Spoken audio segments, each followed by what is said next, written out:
ભવસંભવ ભીતિ ભેદનમ સુખ સંપદ કરુણાનિકેતનમ વ્રતદાન તપઃ ક્રિયાફલમ સહજાનંદ ગુરુમ ભજે સદા વર્ણિવેશ રમણીય દર્શનમ મંદહાસ્ય રુચિરાનનાંબુજમ પૂજિતમ સુરનરોત્તમે મદા ધર્મનંદનમહં વિચિંતયે ત્વં સુકાંતભૃતં કાંતમ ત્વં કાંતમ સર્વદોગતમ ત્વં ગતે દ્વે ગદેવત્વં ત્વં વંદે ભક્તિકાસુતમ.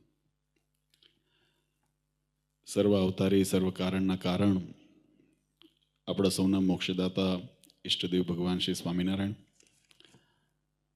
સ્વામિનારાયણ સંપ્રદાય દક્ષિણ વિભાગ અધિષ્ઠાતા દેવ વડતાલવાસી શ્રી લક્ષ્મીનારાયણ દેવ હરિકૃષ્ણ મહારાજ, ઉત્તર વિભાગ અધિષ્ઠાતા દેવ શ્રી નરનારાયણ દેવ, ગોપીનાથજી મહારાજ, રાધારમણ દેવ, મદન મોહનજી મહારાજની સ્મૃતિએ સહિત વડતાલ ધામ પીનરને આંગણે મૂર્તિ પ્રતિષ્ઠા મહોત્સવના દિવ્ય પ્રસંગે શ્રીમદ સત્સંગી જીવન પારાયણ અંતર્ગત આજની આ દિવ્ય સભામાં ઉપસ્થિત ધર્મકુળ આશ્રિત વાલા સર્વે અમારા સંતો પાર્ષદો, શ્રીજીના લાડીલા ધર્મકુળ આશ્રિત વાલા સર્વે સત્સંગી હરિભક્તો, સર્વ ધર્મ પ્રેમી સજ્જનો, સર્વ મોક્ષભાગી જીવાત્માઓ, દરેક ભક્તજનોને અમારા હૃદયપૂર્વક જય સ્વામિનારાયણ. વાલા ભક્તો,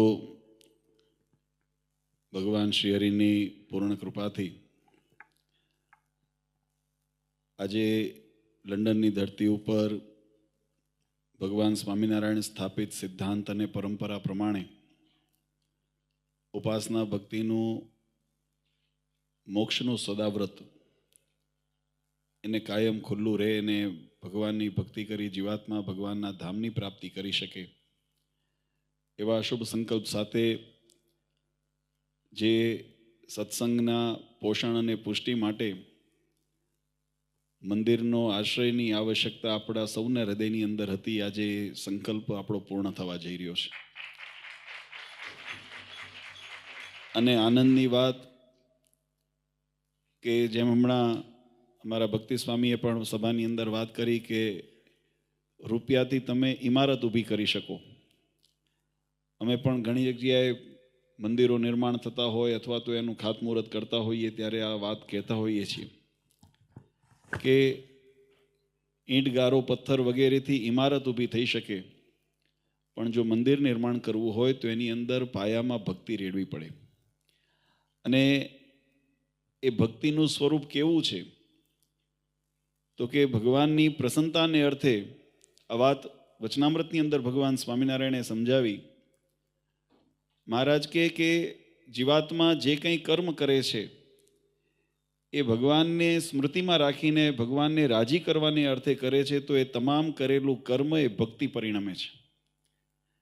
એમ કોઈએ તનથી સેવા કરી હોય, કોઈએ મનથી સેવા કરી હોય, કોઈએ ધનથી સેવા કરી હોય, તો એ તમામ જે કરેલી સેવા અને જે કરેલા શુભ સંકલ્પો એ ભગવાનની ભક્તિની અંદર પરિણમ્યા ત્યારે આવું નિર્માણ કાર્ય થઈ શકે છે.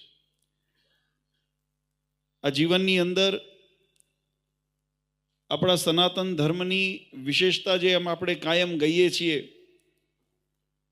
કે આ એક જ એવી સંસ્કૃતિ છે, આ એક જ એવા સિદ્ધાંતો આપણને મળેલા છે જેની અંદર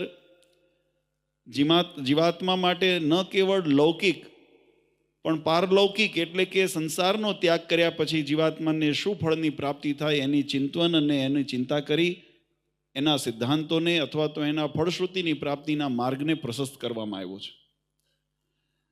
આજની કથા આપણા માટે ખૂબ દિવ્ય અને અલૌકિક તો છે જ, કારણ કે ભગવાને આ સનાતન ધર્મની જે પરંપરા એને ઉજાગર રાખવાને માટે, ધર્મની રક્ષણને માટે ધર્મની ધુરાનું મહારાજે ધારણ કરેલું છે. અને આજે ભગવાન શ્રી હરિ આ કથાના માધ્યમથી ધર્મ ધુરંધર બન્યા છે.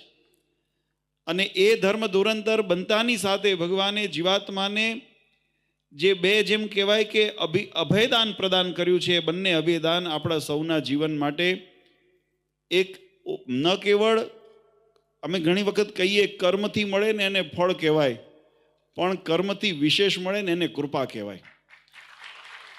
કર્મ કર્યું હોય અને એ પ્રમાણે આપણને પ્રાપ્ત થયું એ ફળ માત્ર છે, પણ કર્મથી વિશેષ જ્યારે આપણને પ્રાપ્તિ થાય ને ત્યારે ભગવાનની કૃપા છે. એમ આજના પ્રસંગની અંદર, કથાની અંદર આપણે જે દિવ્ય વરદાનોનો કથાનું શ્રવણ કર્યું એ ભગવાને આપણા ઉપર બહુ મોટી કૃપા કરી છે.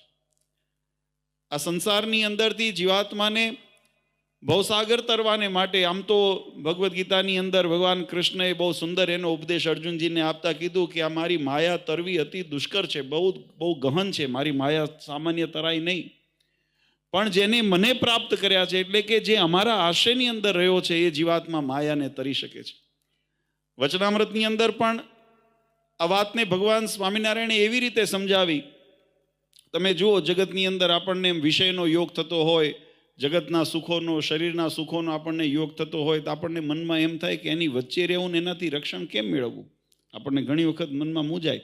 જેમ હમણાં આપણા મુરબ્બીશ્રીએ વાત કરી કે દેશથી માવતરે ઘણો વિશ્વાસ મૂકી અથવા તો ઘણા પરિશ્રમ કરીને છોકરાઓના ભવિષ્યને સુધારવા માટે અહીંયા વિદેશમાં ભણવા માટે કે નોકરી માટે આપણને મોકલતા હોય, પણ એમના મનની અંદર એ ચિંતવન રહેતું હોય કે અમારા બાળકો આવી પાશ્ચાત્ય ભૂમિની અંદર અથવા તો આવી સંસ્કૃતિની અંદર કે જ્યાં આગળ મર્યાદાઓનો બહુ ઉપચાર નથી રહેતો, એટલે એની એક રીત જુદી છે, એની મધ્યમાં રહીને પોતાના ધર્મનું, પોતાના સંસ્કારનું રક્ષણ કેમ કરી શકશે. ભગવાન સ્વામિનારાયણે પણ વચનામૃતની અંદર કીધું માયાનું સ્વરૂપ કેવું છે. જો પ્રથમના વચનામૃતમાં મહારાજ કીધું કે ભગવાન માયા કોણે કીધી, તો કે ભગવાન અને ભક્તની વચ્ચે જે આવે એનું નામ માયા, જે આવરણ બને માયા. પછી મહારાજે આગળ મુક્તાનંદ સ્વામી મહારાજ લોયાની અંદર જ્યારે શાકોત્સવના પ્રસંગ કરતા ને ત્યારે મુક્તાનંદ સ્વામીએ મહારાજને એક બહુ સુંદર પ્રશ્ન પૂછ્યો છે. મહારાજે મુક્તાનંદ સ્વામી મહારાજને કીધું મહારાજ તમે પ્રશ્ન પૂછો. આગળ પ્રશ્નોત્તરી થતી, સંતોના પ્રશ્નને મહારાજે એના સમાધાન કર્યા. પછી મહારાજને કીધું મહારાજ તમે પ્રશ્ન પૂછો. ત્યારે શ્રીજી મહારાજે સ્વયં પ્રશ્ન પૂછ્યો કે આપણા શાસ્ત્રોની અંદર આ માયાનું સ્વરૂપ બતાવવામાં આવ્યું છે, તો મારો પ્રશ્ન એવો છે કે માયામાં માત્ર દુઃખદાયી છે કે એમાં કંઈક સુખ જેવું પણ કંઈ છે? માયાની અંદર સુખ જેવું કંઈ છે? મુક્તાનંદ આદિ સંતોએ મહારાજને કીધું મહારાજ માયા તો બહુ દુર્દૈવ, મહારાજ દુઃખદાયી છે, માયામાં શું સુખ છે? અને હકીકતમાં તમે જો સમદ્રષ્ટિથી, સામાન્ય વિવેકથી, દ્રષ્ટિથી આપણે જો વિચારીએ જોઈએ તો આપણને એમ થાય કે માયાની અંદર તો બંધન જ રહેલું છે. અને એ બંધન જીવાત્માને બંધન, શંકરાચાર્યજી મહારાજે એના રત્નાવલીની અંદર કીધું છે કે ભાઈ જીવાત્માને મોટામાં મોટું દુઃખ કયું છે? તો કે મનનું જે બંધન છે ને, એ બંધન જ મોટામાં મોટું દુઃખ છે. અને મુક્તિ કોણે કીધી? તો કે બંધનથી મુક્તિ, એને મોક્ષ કીધો છે. શાસ્ત્રની અંદર મુક્તિ કોણે કીધી? તો કે જે બંધનથી મુક્તિ, પછી કર્મનું બંધન હોય, મોહનું બંધન હોય, માયાનું બંધન હોય, આ જગતની વાસનાનું બંધન હોય, કોઈ પણ પ્રકારે બંધન, એમાંથી જીવાત્મા જ્યારે મુક્ત થઈ જાય ત્યાં સુધી, કે દેહાભિમાનનું પણ મુક્તિ થઈ જાય, આ શરીરથી પોતે જ્યારે વિરક્ત થઈ જાય ત્યારે એ જીવાત્માની બ્રહ્મસ્થિતિની અનુભૂતિ થાય છે. આ શાસ્ત્રના મતની અંદર મુક્તાનંદ સ્વામી કીધું મહારાજ માયા તો હંમેશા બંધન કરતા રહી છે, બંધન કરનારું ક્યારે સુખી ન હોઈ શકે, એ તો દુઃખદાયી છે. ત્યારે મહારાજે એનો સમાધાન કરવા મહારાજે એક પ્રશ્નની વાત સમજાવી. મહારાજ કહે કે માયાના 3 પ્રકારના ગુણ નિર્માણ થાય છે, રજ, સત અને તમ. એમાં તમો ગુણ આદિ જ્યારે પ્રધાનપણે વર્તતા હોય તો શાસ્ત્રનો, શ્રુતિઓનો એવો મત છે અધોગચ્છતિ તામસા, તમો ગુણ જીવાત્માને અધોગતિ તરફ લઈ જાય. પણ સત્વગુણનું ફળશ્રુતિ એવી બતાવી છે યદ બ્રહ્મ દર્શનમ, જેને સત્વગુણ પ્રધાન હોય એની અંદર ક્ષમા, દમ અથવા તો વિવેક, જ્ઞાન ઇત્યાદિ એના ભાવ રહેલા છે. આ બધા સત્વગુણના અંશો છે. તો જેના માધ્યમથી ભગવાનની પ્રસન્નતા થાય અથવા તો ભક્તિ થાય, જ્ઞાન થાય, ભગવાનની અંદર જીવાત્માને હેત થાય, એવા સત્વગુણ પ્રધાન જે બ્રહ્મદર્શન જીવાત્માને બ્રહ્મત્વની પ્રાપ્તિ કરાવે એવા ગુણને યુક્ત જીવાત્મા થયો હોય અને એ માયાનું સર્જન છે, તો એને માયાને તમે દુષ્કારી કેમ કહી શકો? એને સુખકારી કેમ ન કહેવાય? આવો પ્રશ્ન કર્યો. સંતોએ કીધું મહારાજ એનું સમાધાન અમારાથી ન થાય, તમે જ એનું સમાધાન કરો. પછી મહારાજે બહુ સુંદર વિવેક શીખવાડ્યો છે. બહુ સંક્ષિપ્તમાં વાત કરું, સમયનો ગાંટો આગળ વધતો જાય છે. આપણે પછી રાતની સભામાં પાછા બાળકોના સાંસ્કૃતિક કાર્યક્રમોને પણ નિહાળવા છે, એટલે બધાએ પ્રસાદ લઈને પાછા અહીંયા આવી જજો. આ બધાએ હરિભક્તોને, અમારા યુવાનોને, બાળકોએ ઘણી મહેનત કરી છે, એમના વતી બધાને ભલામણ કરું છું, પ્રસાદ લઈને પાછા આવજો. પણ ટૂંકની અંદર આ સિદ્ધાંતની વાત કરીએ તો મહારાજે પૂછ્યું કે મહારાજ એનું સમાધાન અમારાથી ન થાય, તમે એનું સમાધાન કરો. ત્યારે ભગવાન સ્વામિનારાયણે એક બહુ સુંદર દ્રષ્ટાંત આપ્યું. મહારાજ કે યમરાજાના જે સ્વરૂપના વર્ણન શાસ્ત્રોમાં આવે છે ને, એમાં 2 પ્રકારે વર્ણન આવે છે. એક તો જે પાપી જીવ હોય, એટલે જેના જીવનની અંદર કોઈ સત્કર્મ નથી કર્યું, ભગવાનનું ભજન નથી કર્યું, ભક્તિ નથી કરી, એવા જે પાપી જીવ હોય, આધર્મિક જીવ હોય, એને જ્યારે યમરાજનું દર્શન થાય તો કેવું થાય? તો તો કે કાળું ભંબર શરીર દેખાય, મોટા મોટા દાંત દેખાય, શિંગડા દેખાય, અને વિકરાળ સ્વરૂપ અને ભયાનક સ્વરૂપ એમને દર્શન થાય. એ રીતે દર્શન થાય અને એનાથી થરથરે, હમણાં સ્વામીએ પણ કથાની અંદર લીધું ને કે એને 2 પ્રકારના દુઃખ છે. શરીરમાંથી પ્રાણ નીકળે છે એનું કષ્ટ તો સહન કરે જ છે, પણ સામે જેવું ચિત્ર જોવે છે ને એનાથી પણ ભયભીત થઈને એનાથી પણ ત્રાસને પામે છે અને એ દુઃખને પણ સહન કરે છે. અને એ જ જ્યારે દુઃખને સહન કરે છે ત્યારે ભગવાનનો જે ભક્ત છે, પુણ્યશાળી જીવાત્મા છે, એને તો ભગવાન વિષ્ણુનું જેમ ચતુર્ભુજ સ્વરૂપ અને શાંત સ્વરૂપ, દિવ્ય સ્વરૂપ હોય એવું સ્વરૂપ યમરાજનું દેખાય છે. એ જ રીતે મહારાજે આ દ્રષ્ટાંત આપીને વાત સમજાવી કે જેમ જીવનની અંદર પાપ કર્મ ને પુણ્ય કર્મના આધારે યમના જેમ દર્શન થાય, એમ ભગવાનનો ભક્ત હોય પણ જો ભગવાનની ભક્તિ કરતા ભગવાન થકી જે વિમુખ થયો હોય, માયા એને નડે છે. જે ભગવાનની સન્મુખ અને સાનિધ્યની અંદર હોય એને માયા ક્યારેય કષ્ટ દેતી નથી. ઉલટાનું ભગવાનની સાનિધ્યની અંદર આશ્રયમાં રહ્યા હોવાને કારણે એની અંદર સદ્ગુણો આવે, સત્સંગના યોગની અંદર આવવાને કારણે જીવાત્માને સદબુદ્ધિની પ્રાપ્તિ થાય, સત્કર્મનો યોગ થાય, આવા સેવાના ભક્તિના આવા અવસરો મળે. બાકી તમે બહારની અંદર બેઠા હો અને ત્યાં તમને કોઈ દિવસ એવો સંકલ્પ નહીં થાય કે લાવ ભગવાનનો યજ્ઞ થાય છે કે મહારાજની આવી સેવા કરીએ કે મહારાજની અંદર થાળ ધરાવીએ, આવો સંકલ્પ ત્યાં બેસીને ન થાય. એ તો એના માટે આવા સ્થાનની જરૂર પડે કે જે સ્થાનની અંદર આવા સત્સંગની જરૂર પડે કે જ્યાં જીવાત્માને એવી મનની વૃત્તિઓ થાય, એવા વિચારો થાય અને એ પ્રમાણે જીવાત્મા કર્મ કરે ત્યારે જીવાત્માને ફળશ્રુતિ થાય. ને એને માયા, જ્યારે ભગવાનનો આશ્રય જેને પ્રબળ પ્રાપ્ત થયો હોય એને માયા કનડી શકતી નથી. પણ મહારાજ કીધું એને જે સદ્ગુણો થયા હોય, સત્કર્મ થયા હોય, એના ફળશ્રુતિ પ્રમાણે એ જીવાત્માને ભક્તિ આદિનો ઉદય થાય છે જીવનની અંદર, એને સત્સંગનો ઉદય થાય છે, એને એ ભગવાનની અંદર હેત કરવા માટે એ જ્ઞાન, વૈરાગ્ય, તપ આદિનો એને પુષ્ટિ થાય છે, એની ભક્તિને પુષ્ટિ થાય છે.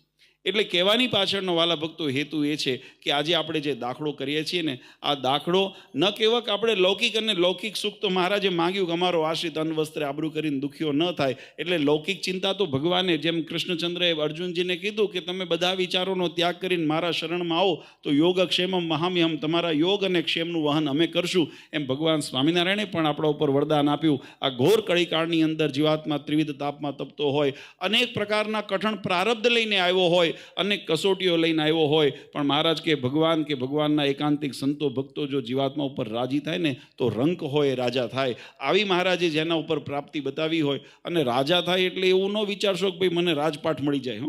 રાજા થાય એટલે તમે ગુલામીમાંથી મુક્ત થાવ. રાજા કોને કહેવાય? 2 વ્યક્તિઓ, કાં તો રાજા કાં તો પ્રજા, કાં તો માલિક કાં તો નોકર, સેવક, એમ જ હોય ને.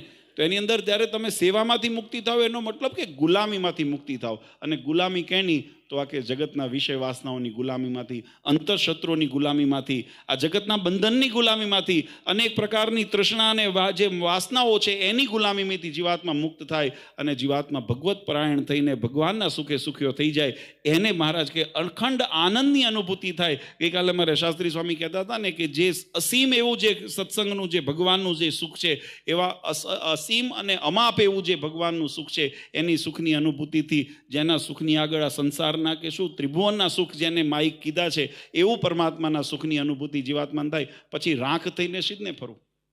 આપણા સંતોએ કીર્તનમાં ગાયું, ચિંતામણી સુંદર લાદી રે, રાખ થઈને સીધને ફરવું. આવી રીતે આપણા જીવનની અંદર આપણને પ્રાપ્તિ થાય એટલે ક્યારે દુઃખની પ્રાપ્તિ ન રહે, ભગવાનને કૃપાથી જીવાત્મા સુખ્યો થાય. એટલે આજના માટે આપણા માટે એક અનેરો અવસર છે વાલા ભક્તો. જો મહારાજને અમે સંતો પણ ઘણી વખત કથામાં કહેતા હોય કે આપણે જે આ મંદિર આદિ અથવા તો જે સત્સંગની પોષણ માટે આપણે કાર્ય કરીએ છીએ, આ ભગવાનને માટે નથી આપણે કરતા, આપણે આપણા કલ્યાણ માટે કરીએ છીએ. અને આપણે ખરેખર ભાગ્યશાળી છીએ કે ભગવાને આપણને આવો અવસર આપ્યો છે.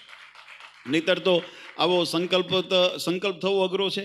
અને એમાંય આવા દેશની અંદર, કારણ કે જ્યાં કોઈ રોકનાર ન હોય, ટોકનાર ન હોય, અને ચારે બાજુ અનેક પ્રકારે માયા પોતાનું પ્રબળ જે પાશ છે એને નાખીને બેઠી હોય, ત્યારે મનની સ્થિતિને સ્થિર રાખવી બહુ ગહન થઈ જાય. પણ તમને બધાને ખૂબ ખૂબ ધન્યવાદ છે, ખાસ કરીને યુવાનોને. મોટાભાગના યુવાનો અમારા જે પરિચયમાં છે ને, છેલ્લા અહીંયા ઇન્ડિયામાં હતા, ભારતની અંદર હતા ત્યારથી પણ ઘણા યુવાનો પરિચયમાં હતા, અને અહીંયા છેલ્લા 8-10 વર્ષથી જ્યારે આવવાનું થાય ત્યારે ઘણા બધા યુવાનો અહીંયા પરિચયમાં આવ્યા છે. અમને એક વાતનું ગૌરવ છે, અને અમે એને તમને રાજી કરવા કહીએ છીએ એમ નહીં, અમે ઘણી જગ્યાએ અમે દ્રષ્ટાંત પણ દઈએ છીએ કે વિદેશની ધરતી ઉપર રહીને પણ જેને પોતાના ધર્મને સારધાર રાખ્યા છે, જેને પોતાની આજે પણ ભક્તો હોય પોતાની નિયમિત પૂજા કરતા હોય, એકાદશી જે ઉપવાસ કરતા હોય, ધારણાપાણા ચાતુર્માસની અંદર વિશેષ નિયમ લેતા હોય. ઘણા યુવાનો તો એવા પાછા બળવાન છે કે માઘ આદિ સ્નાન કરતા હોય આવી ઠંડીની અંદર. અમે એવાય પણ યુવાનોને જાણીએ છીએ અને અમને ખબર છે કે આવું જેને હિંમત અને જેને કહેવાય ભગવાનનો ઉત્સાહથી જે સત્સંગ કરે છે એ બધા યુવાનોને, અને વ્યસનાતીથી દૂર છે. નહીંતર મેં કીધું અહીંયા આગળ તો ડગલે ને પગલે તમને શોપ મળી જાય, પણ એની અંદરથી તમારું મનોવૃત્તિ ભટકતી નથી. અને એનું એક કારણ છે કે ભગવાનનો દ્રઢ આશ્રય છે આપણને. એ ભગવાનનું આપણને બળ છે. ત્યારે ભગવાન આપણા નિયંતા તરીકે માયા એટલે નથી નડતી. જો ભગવાનથી ક્ષણ માત્ર પણ અલગ થયા ને તો ભલભલાને માયાએ પરાભવ કર્યા છે. અને અમે જીવનની અંદર એવા ઘણા અનુભવો કર્યા છે કે ઘણી વખત મોટી મોટી વાતો કરતા હોય પણ ભગવાનની અંદર દ્રઢતા અને વિશ્વાસ ન રહ્યો ને પછી પોતે વિમુખ થઈને બેઠા છે, વિમુખોના શરણે જઈને બેઠા છે. કેમ? કારણ કે ભગવાનનો ભરોસો ઉઠી ગયો. એવા દ્રષ્ટાંતો ભગવાનનો આશ્રય જેને ગયો એ માયાની અંદર લેવાના છે. આપણે બધા ભાગ્યશાળી છીએ કે આવી માયામાં લેવાઈએ નહીં. આપણી જે સંસ્કૃતિ, સંસ્કારો અને ભગવાનની ભક્તિ ઉપાસનાની જે રીત આપણે સંપ્રદાયમાં મહારાજે આપણને આપી છે એને આપણે ખૂબ જતનથી જાળવીએ. અને એના પોષણ માટે જ આ વડતાલ ધામ નિર્માણ થયું છે. આનો કોઈ બીજો ઉદ્દેશ આવતું નથી. પહેલે દિવસથી અમે કહીએ છીએ, જ્યારે આ જગ્યા લીધી હતી ત્યારે પણ આપણે સભા કરી, કથા કરી ત્યારે પણ, અને અવારનવાર વર્ષો આપણે કથા થાય ત્યારે અમે વાત કાયમ યાદ કરાવીએ છીએ કે આપણે આ કેવળ ભગવાનને રાજી કરવા અને આપણા જીવનું કલ્યાણ કરવાને માટે આપણે આ સ્થાનને અહીંયા નિર્માણ કર્યું છે. અને આ સ્થાન એવું છે કે જેની અંદર ભગવાન સ્વામિનારાયણના સિદ્ધાંત અને બંધારણને પ્રધાનપણે રાખેલા છે.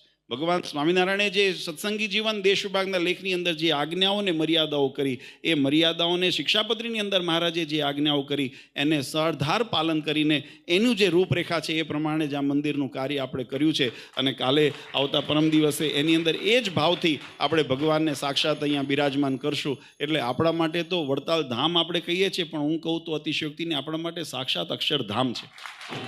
એનાથી જરાય, કારણ કે જ્યાં ભગવાનનું સાનિધ્ય, જ્યાં ભગવાનનો આપણને પ્રત્યક્ષનો ભાવ, એનાથી મોટું અક્ષરધામનું શું બિરુદ હોય. એટલે એવું સુંદર આપણને સ્થાન પ્રાપ્ત થયું છે. તો એની અંદર જે બધા ભક્તોએ આજે ખૂબ સુંદર લાભ લીધો છે ને કાયમ લેતા રહેજો. અમે કાયમ ભક્તોને એ જ પ્રાર્થના કરીએ છીએ, કોઈ પણ જાતના અંદર બીજા વિચાર કર્યા સિવાય અહીંયા ભગવાનનો રાજીપો છે ને ભગવાનને આપણે રાજી કરવા છે, આ ભાવના લઈને અહીંયા કાયમ જેનાથી જે શ્રદ્ધા થાય તમે આવીને, અને મને વિશ્વાસ છે ને અમે કાયમ કહીએ છીએ, આપણે તો હજુ ઘનશ્યામ મહારાજ પધરાવશું, પણ જે આપણે 26 સ્વરૂપે હરિકૃષ્ણ મહારાજ, લક્ષ્મીનારાયણ દેવ, નરનારાયણ દેવ પધરાવ્યા હતા ત્યારે પણ ભગવાને પોતાના પ્રગટપણાના પરચા દીધા છે. આમાંથી ઘણા એવા યુવાનો બેઠા છો જેને જે સંકલ્પ કર્યા છે ને એ સંકલ્પ અહીંયા મહારાજે પૂરા કરેલા છે. આ એના રાજીપા છે, આ એનો રાજીપો છે.